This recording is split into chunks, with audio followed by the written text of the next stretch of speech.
Hello and welcome back to the channel. This is BT Plays here, and today we are on the Crew Motorfest and we are testing out an Alpha GP vehicle because F124 is coming out, and of course it is midway through the F1 season. So I thought we may as well test out an F1/Alpha GP vehicle, and that is of course the Pulse Performance concept, I think it's called, and it's by Proto. So it's not actually a real vehicle, but it's still pretty cool to look at. But before we test out this vehicle, of course, don't forget to like and subscribe, as it does help out the channel massively. But let's get straight into, I would say, the customization, but there is none because there isn't really any with any F1/Alpha GP vehicles, which is no surprise really. We can change the color. I don't know what it changes. It's more like a I don't know, it's like a pearlescent. Like, it doesn't actually do anything. Okay, we're not doing anything with that. Visual parts you can't. Vanity items, we'll leave them as they are, and livery will leave as it is as well. So it's literally just the performance parts, and as you can see, these are all the performance parts I have, well, the max parts I have. So a 923 is the highest we can get today, and with them parts on it, this thing has a top speed of 233 miles per hour, a 0 to 60 in 2.5 seconds, brake distance 60 to 0 is 17.9 yards, and it also has 1006 horsepower. I know these stats would probably be a lot better if I had full 990 parts on, but we will settle with what we've got for now. So yeah, let's test out this vehicle, and I'll see you at an event in a second. So I was thinking of doing an Alpha GP event, but I'm gonna be honest, we'd be there for hours, so I'm gonna stick with a hypercar event. And I mean, it's no different really. It's just a straight line event. Like, Alpha GP vehicles can be used on these as well, so that's a good thing about the Crew Motorfest, is like the compatibility of every vehicle can be used on every event. So that's the one good thing about this game, the one good thing. But let's see if this vehicle is good.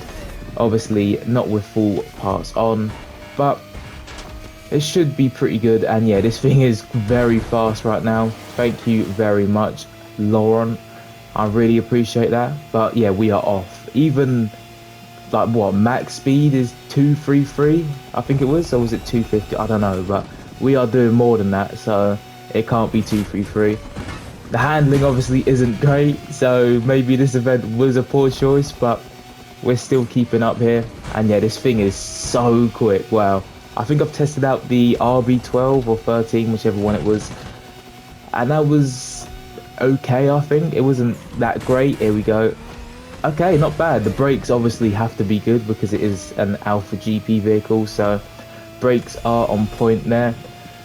But the handling will always be very, very poor.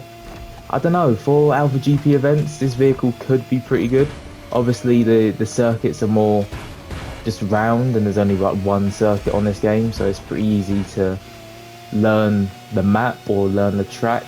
But here we go, coming into the finish line, or coming up to the finish line. And that was a quick and easy event. That's why I wanted to do it, just to test out pretty much the speed and just like tight corners.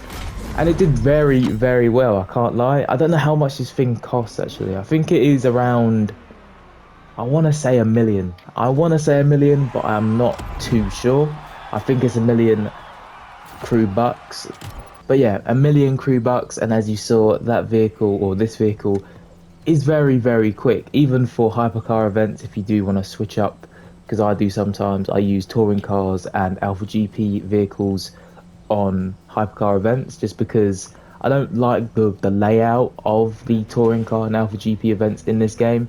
So it's nice to actually use them in hypercar events or even Street Tier 2 events. But yeah, this vehicle is very, very quick, does have very, very good brakes as well. Handling wise, they're not known for the best handling, but it still did the job, so I can't really complain. Obviously no customization either, but with all of the factors combined, it was a very, very solid vehicle, and I am going to give this vehicle a solid 8.3 out of 10. Nothing really to complain about. Maybe it is a little bit expensive, yeah, but it's still a very, very solid vehicle. And with full 990 parts on, This thing is definitely going to be a very good vehicle. So I think an 8.3, maybe even a little bit higher, but an 8.3 for now is fair for this vehicle. And obviously, if you have used this vehicle, tell me what you think of it down below in the comment section. And while you're down there, don't forget to like and subscribe if you are new, and I'll see you in the next video.